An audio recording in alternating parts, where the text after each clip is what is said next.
Folks, today on Johnny D Talks to the Stars, a great character actor here. And let me tell you, one day I was just at home watching an old TV series called The Rookies on television. And this gentleman, I remember him from childhood. And I said to myself, wow, it'd be so cool to talk to Hilly Hicks. And guess what? We've got Hilly Hicks right here on my program. Hello, Hilly. Hey, John. How you doing? All right. How are you doing? Fine, thank you. Well, my goodness, it is so great to have you on the show here. And let me just right off the bat, let's just say, how did you get into show business? Oh, well, there's a long version of that, and there's a short version of that. Whichever one you feel free to do. The short version of it is that, well, basically, I was always interested in acting.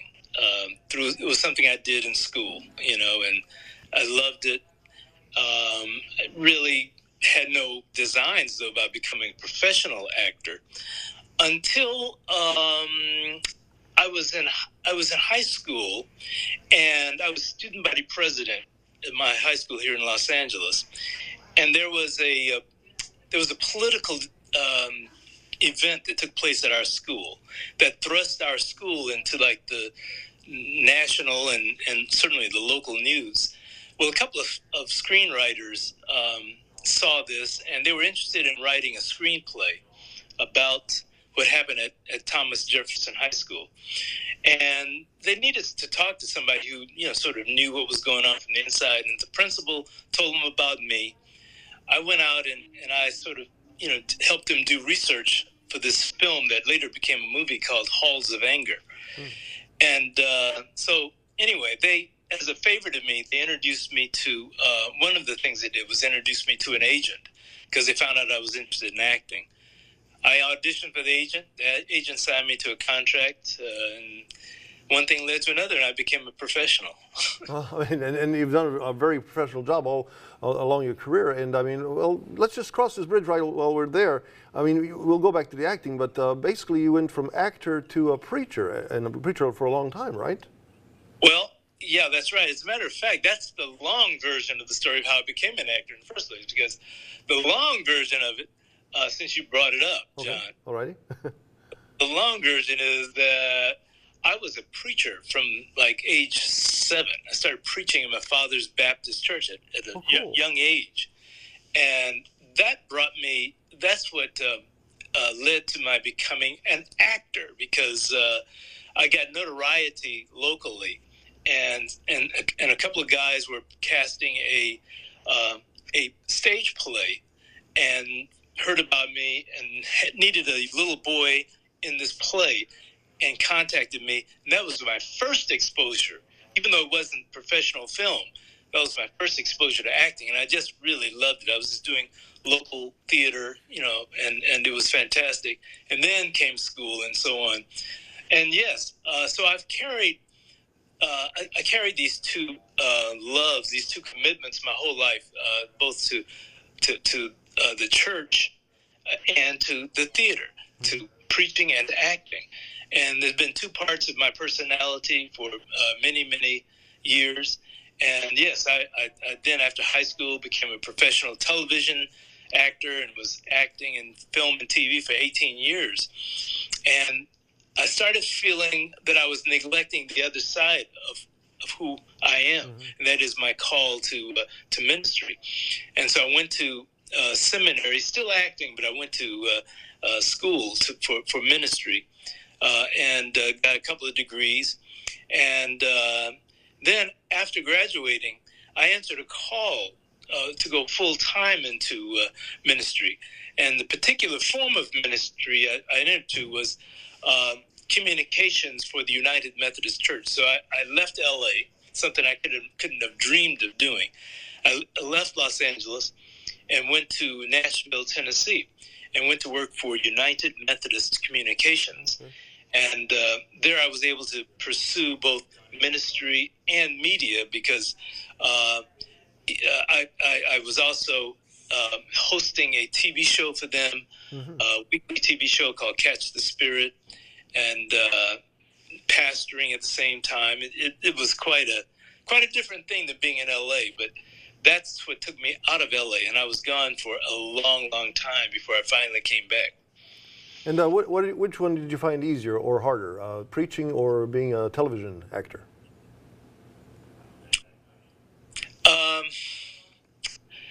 I guess preaching is I guess in many ways harder, and that's because it's not the act of preaching, but it is the preparation for it. The preparation for preaching is, to me, I mean, you go through the tortures of the damned in a way that rehearsals for acting, isn't quite as demanding. It's demanding too, but not in the soul-wrenching way that preaching has always been for me. So even though after you do that, it's like delivering a baby. When you finally get there on Sunday morning and the act of preaching, the act of celebrating or delivering the word of God it's not bad. I mean, well, it's probably not like childbirth. But I mean, afterward, you feel pretty good. I understand. Many women give birth to children say, they don't remember all the agony they went through, because it's having the baby. Well, the act of preaching itself is like having the baby. I kind of love that. I do love it, and I forget about all the pain, and travail that I go through in, preparing to preach. So that's that's why I would say, and if I ask which one is harder, it's probably preaching. Well, and obviously, I mean, through time, I mean, you have an audience in either. I mean, being that you're an actor or a preacher, you've got an audience. But I think being with a preacher, you're more, they're definitely right there talking one-on-one with the folks. Other than acting is basically one-on-one through the TV screen or the movie screen, right? Right, unless, of course, you're doing theater. Oh, theater, yeah. Live theater, what they call legitimate stage, yeah. Then you have the interaction with the audience in the same way or similar way that the preacher has that interaction. But you're right, absolutely right. It's that immediacy of the audience and being able to read their faces and their see how it's going over with them, and that feeds you in some way. That's kind of a nice thing, that TV and film actors don't usually get. Sure. Well, okay, so, and going back to the acting now, I mean, definitely started off with some minor roles and then has had some pretty good roles through time, as a matter of fact. I guess I remember that I did not see those episodes, or the episodes that you were on the original Bill Cosby show back when he was like a high school, a basketball coach or something? I forgot it was back in the late 60s, early 70s. That was one of your first shows, right? That's right. Yeah, because of the huge scandal that that engulfed Bill Cosby, and which was very traumatic for the whole country, all of us. It's it was saddened, but I think what got lost in all of that scandal and the tragedy of what he was involved with was the many wonderful good things that Bill Cosby did. Indeed.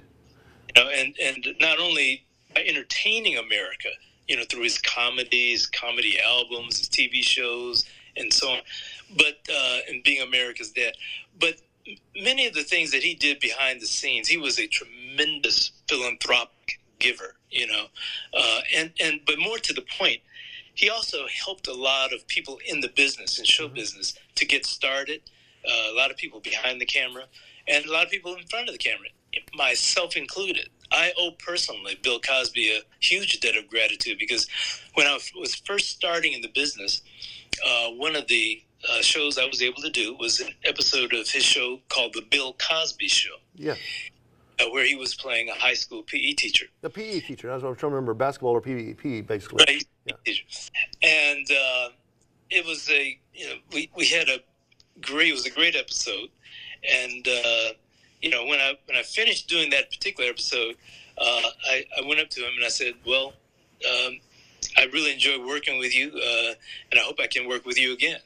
And he was always smoking these long cigars, Cuban cigars, and he puffed on his cigar and he looked at me and he said, "You will, you will." And, we thought that was kind of a dramatic moment, but I didn't really put a lot of stock by it. You know? But he was a good, looked like he knew that when he saw talent, he saw it and he knew it, right?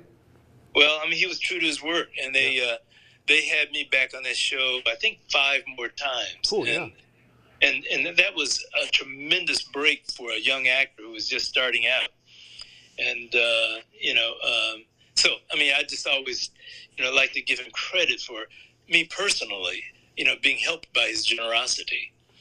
And so, anyway, I remember being on his show with great fondness. I actually think I got the first the first episode of the Bill Cosby Show. Cool. Not only because of my great skill as an actor, but I probably got it because of all things, believe it or not, because I knew something about algebra. Because the episode I did was where he was substituting for an algebra teacher who was out sick. And he knew nothing about algebra, but his strategy was that he was going to find the smartest kid in the algebra class and kind of let him, take over, Mm-hmm. And I remember I had this one line when Bill Cosby is searching for the smart kid in the class, and he sees me looking out the window, and he comes over to me and he says, hey, you, what's your name? I said, Eddie Tucker. He says, okay, Eddie Tucker. He looks in his book and says, what's an algebra word problem?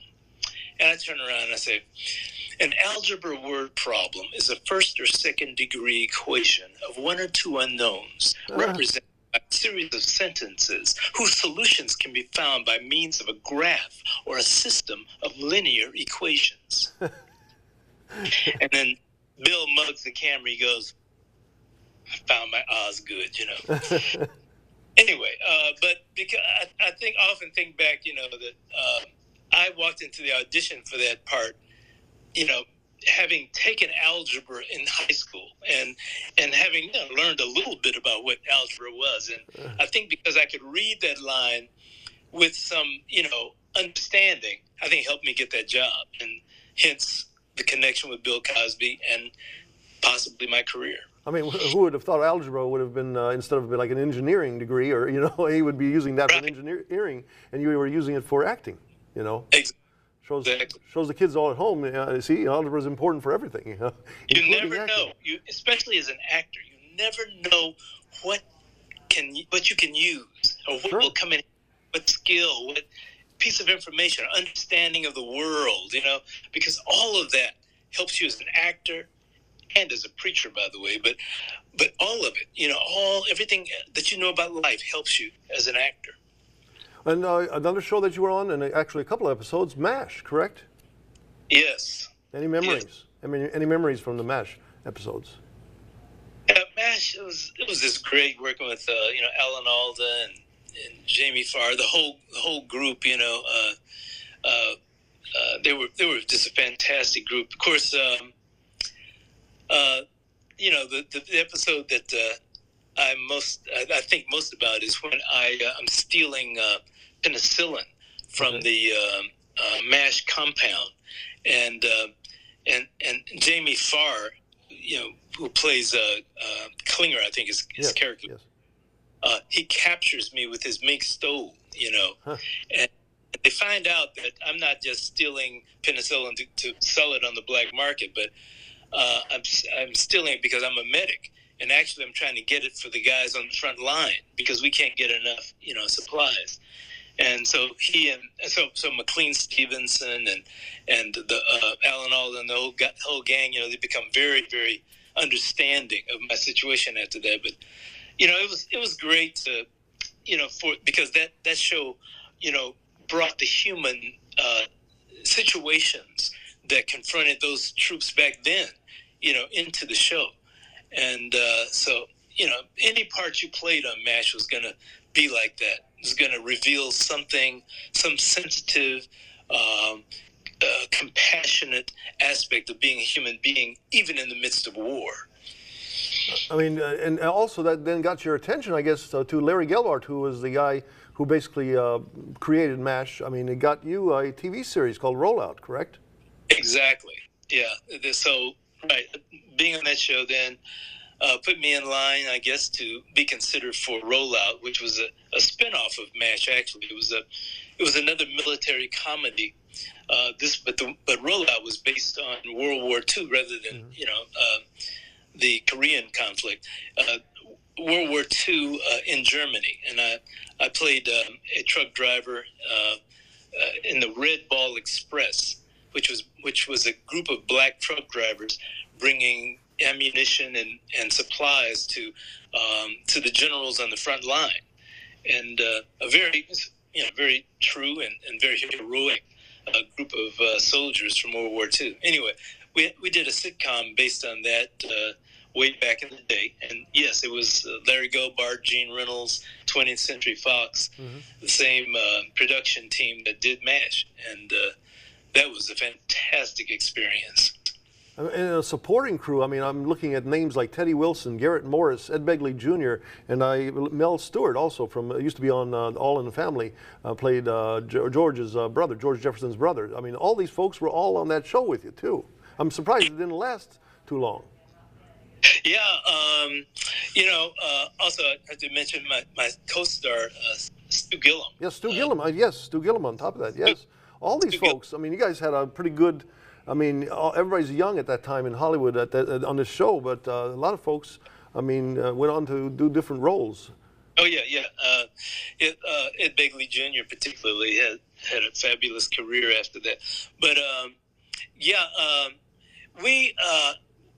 When you're trying to do a new TV show, the most important thing is to gain an audience. Mm-hmm. You have to have gain an audience that becomes loyal, that watches you week after week. And so the very first weeks that you're in there, it's like opening weekend at the box office. You have to score big, or the movie could be pulled. The release could be jeopardized. Our first few weeks in trying to gain an audience were hampered, I think, somewhat by the man who was president of the United States at that point. His name was Richard Nixon. Oh. And Nixon was going through this terrible scandal called Watergate. And so Nixon just chose Friday night at 7 o'clock for some reason, which was our time on air. Oh, my. To come on the air a few weeks in a row to explain to America that he was not a crook. And he was the president. And anyway, but so we were preempted, by some national events that I still believe, hurt us, because we, they couldn't, our audience couldn't find us. Being, off the air for those 2 or 3 weeks hurt, I think, our chances of being renewed. So we ended up only doing the one half season, which was only 13 shows, then. But it may not have been all Richard Nixon's fault, but I like to have somebody to point the finger. I mean, there you go. Richard Nixon did that, and also I guess you guys were against the Odd Couple too on that time slot. What I hear. Yeah, I think the Odd Couple, and I think Sally Field had a show too at the time. Where she played the Flying Nun, I think it was. Right. But yeah, it might have been the yeah. We had some stiff competition. There you go. That's the stiff competition. I mean, that's and especially, I mean, when you're trying to get off the ground and trying to get things going, and you have there's both of these shows are right there on the rival networks at the time. At that time, it's not like now where you have so many different platforms and so many. I mean, you got streaming, TV shows, and things are measured differently. Shows now don't have to get 30% of the American public watching it any second in order to be considered a success. And you did have to get 30%. You had to get at least 30%, if not more, in order to be a success then, because there were 3 networks, ABC, CBS, and NBC. And if you had a show on one of those and you were not pulling, a third of the audience, well, your time was not long for this world. And so, there are a lot of things that can cause you to be to not be successful in television, but and we all look for things to blame it on, but it could be the competition at the time, it could be world events, who knows, maybe the public didn't really take a liking to your show. You have to face that too. Well, once again, Richard Nixon. Richard Nixon did it to you. Nixon. You were like when Kirk yelled out Khan, you got Nixon, Exactly. Well, and then let me just say, you went from that show basically, and I mean, this is, several years into this next show, along with some other shows, but what's interesting is I heard that the time slot you had was basically taken over by Good Times, and eventually ended up on Good Times in one of the better episodes where Thelma moves out, and you had a good chance to cross paths with a lot of the folks on there. Tell us a little about that. Oh yeah, Good Times that was one of Norman Lear's shows. Norman was a dynamic producer. He died not too long ago, but one of the great producers of the 70s and 80s. Working with those folks on Good Times was tremendous. John Amos and Jimmy Walker and the whole family. It was terrific. It was one of those live shows. That show was filmed live before a live studio audience, and you work all week together, just rehearsing. It's more like a stage play, and then on Friday you film, and you do have that fantastic interaction with the audience. What I remember most though about actually shooting it is I could hear my girlfriend in the in the audience just laughing every time I said something. Like every joke I told, she would just go It was like the paid audience, I guess my personal paid audience, and I was sort of going inside. I was thinking it was kind of obvious that that was somebody's wife or girlfriend or mother, out there in the audience. But you do everything a couple of times, and fortunately, she was not in the second audience, and I think her I don't think her laugh track is as obvious on the second take. Well, just when you talk about the laughing, you can on the old I Love Lucy show, you could literally hear Desi Arnaz laughing. When Lucy would do something outlandish, you could catch, and that's always interesting on those live audiences. How you, like you mentioned, catching someone laughing. Which is actually, I was probably embarrassed because I knew that one person wasn't laughing so loud. But it's still good to have a live audience rather than a canned laugh track. Because on a lot of the old sitcoms, they just do that in editing. They just put in the laugh track. Even on MASH and Rollout, they used a laugh track because we didn't have a live audience. And sometimes the laugh track is, doesn't strike you as real. So when you're watching it, it's always better if it can at least be mixed in with a little actual, human reaction. So that human reaction, again, that makes maybe your performance even get better and better through time because you hear that reaction from the folks and you see what the folks are liking, right? Exactly, right, exactly. And okay, so another acting role was you played on Roots, Alex Haley's Roots, and that was a pretty big role there. You played the son of Ben Vereen's character, Chicken George. Right. Or one of his sons, I believe. Yeah, Roots was like, I guess probably the most notable thing I was ever in. In some ways, being on Rollout was the height of my career because, I was one of the two leads on the show, and I always feel like every actor deserves an opportunity to be the star, not just the guest or the character actor who just goes through briefly and is not seen anymore, but to be the regular star. But Roots was a sociological phenomenon in the United States and the world. Oh yeah. Because what it meant to so many people. I guess many people in your audience won't know anything about it because it was decades ago now, back in the late 70s. It was on the air. But it was one of the first miniseries on network television, on ABC. And it was on every night. In fact, it was done like no other miniseries had ever been done. it was programmed every single night on ABC for a solid week. And I was in the last 2 nights of it. And it was the story of one family, from a black family, beginning with Kunta Kinte when he is enslaved in Africa, and until the family experiences freedom at the very end of the show. And so I was in the part of the show where the family experiences freedom, and that was just, oh my gosh, it was like I was living history for me. In fact, my character, I played a character who is born in slavery and is enslaved, but experiences the Emancipation Proclamation when black people are officially freed by the president, Abraham Lincoln. And in fact, my character is the one who gets on his horse and rides through the countryside, where all the slaves are out in the field working. And, I'm yelling, freedom, freedom, we's free, freedom. And that meant so much to play that role, even in this television series.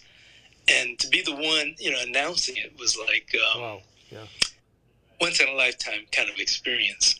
And it's sort of beyond being an actor, and I'm always looking for the things that sort of make my acting more, this experience of acting more important than just, picking up a paycheck, or trying to be, rich and famous or something like that, So, yeah, that was something more than just acting. You got it right. Memorable moments from television, and definitely that. Growing up in Kansas City, I remember being basically a homework assignment, and this became more beyond a homework assignment because you enjoyed, the entertainment of learning. This is basically learning. It's not entertainment like, oh yeah, this is a show that's a drama or a comedy or whatever. This was learning. This was teaching kids what life was all about, what is important in life. And I mean, did you ever cross paths with Alex Haley by any chance? Oh, yes. Oh, okay. That was one of the great privileges and honors of being in Roots. Alex Haley, the author of Roots, was very present. He was not on the set every day, but he frequently came to the set. We got a chance to interact with him before production started. We got a chance to talk with him as we were trying to, develop our characters and so on. And at the close of at the close of production, I should say, he was so kind. He gave us all copies of his book, and he inscribed mine with some words that just make it priceless to me. He said, "Hilly, thank you for bringing my great Uncle Lewis to life," and that makes that book extremely precious to me. That copy of the book, I always love to play real historical characters. Something about playing a real person heightens the stakes for you, and it makes you more dutiful and responsible in your choices as an actor, because you want to be true to at least the memory of the person that you're playing. You want to be true and responsible to the family of the person that you're playing, and it just, if you are true and faithful in those ways, it just makes your performance so much more believable and for you and for the audience. And so that was one of the joys was knowing that Alex Haley, one of the descendants of a character that I was playing, had his eyes on me, and some level, at least on some level, approved of what he saw. And man, what a life! I mean, from all the acting to the preaching. Now, what does your future hold for you? What are your plans now? Are you back into acting? I hear, right? Yeah, I'm. I retired from active ministry, although I'm not gone entirely. I still preach from time to time. But I had to retire. Someone dear to me was very ill, and I had to become a full-time caregiver for some years. But after I lost my wife, that was my wife. I'm being so mysterious about it, I don't know why. Sorry to hear that. Yeah, thank you. But anyway, after she passed, now I was no longer in the church, but I'm back in LA, and I'm sort of come full circle. I still love the Lord and the ministry of the church, but I hope I can. I'm doing some acting, and I don't know if anything will rise to the level of Roots or Roll Out, but I really enjoy being on the stage again and acting. I don't have anything really of huge announcements to make, but I'm doing a few things. And it's basically we're back into interesting because early Hollywood based itself upon like the Ten Commandments and things like that, even going back to the silent era. I see now the modern day, like with the new movies and shows, especially like The Chosen. Have you seen any of that? Or Yes, I have. Yeah, I have. And it's interesting how religion still can carry. I mean, obviously, the greatest stories are ever told with religion. Right. It's very much and interesting how they are using now the modern day to get words out to folks, and it's such a well done production. So I was just wondering, what you thought about The Chosen? I love The Chosen. I love it, and when I was pastoring, I often use things like that. Not actually, that was a little before The Chosen, but when I found shows like that, I would use it in my ministry, like in Bible study, or I get people to watch it and use it as a tool to try to help the Bible to come to life. I think that's what The Chosen does very well. It helps the characters and the stories of the Bible to become more understandable to people, because you get a chance to see it. You can see that the people written about in the Bible were human beings, who just happened to be around when Jesus was here or when Moses was here, and they interacted with those prophets and with Christ himself, which helps to be more real. But really, I think of religious media.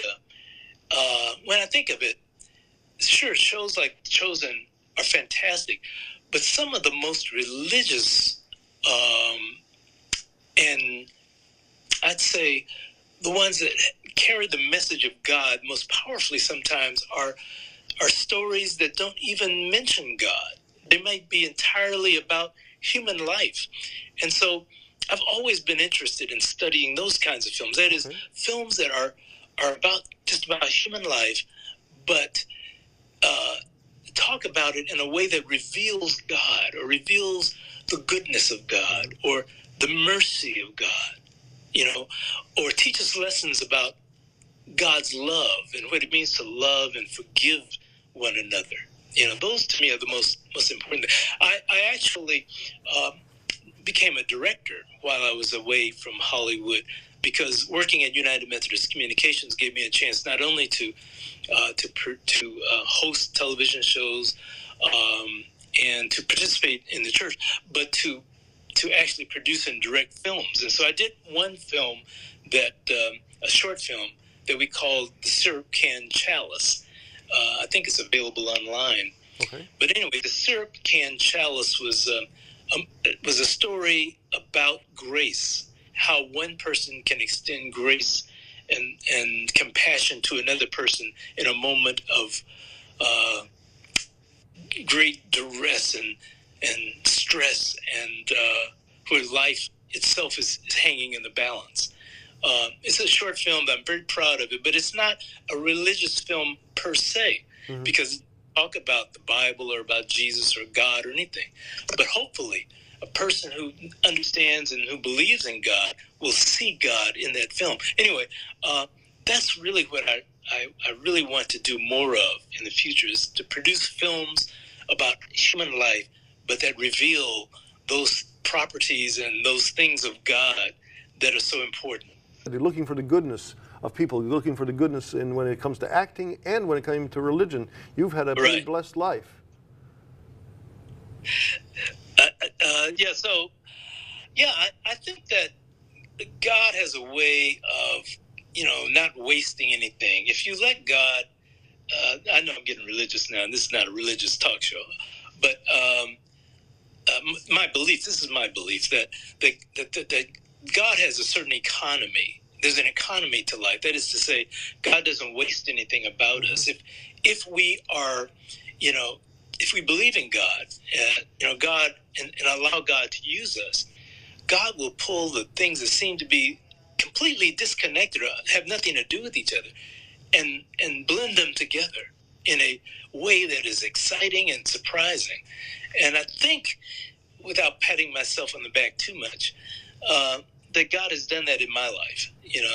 The things that seem to have nothing to do with each other, like Hollywood and the church, acting and preaching, and sort of found a unique way to bring those things together. And I don't know what God will do in the future, but I think that's true for everybody. I think that, the things that you think are useless in your life, when you kind of give them over to the Almighty, God has a way of making those things come to life for you, and so that you can, use them, or they help you in some way that you didn't expect, some surprising way, like algebra.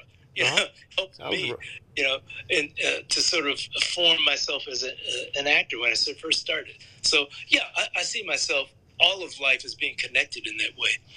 And algebra is, when you talk about equations, and this is the equation, you've got the right combination of both God and acting and everything else. And it's been a pleasure to have you on my show here, and I wish you a lot of years, many more years of good luck. Thank you so much, John.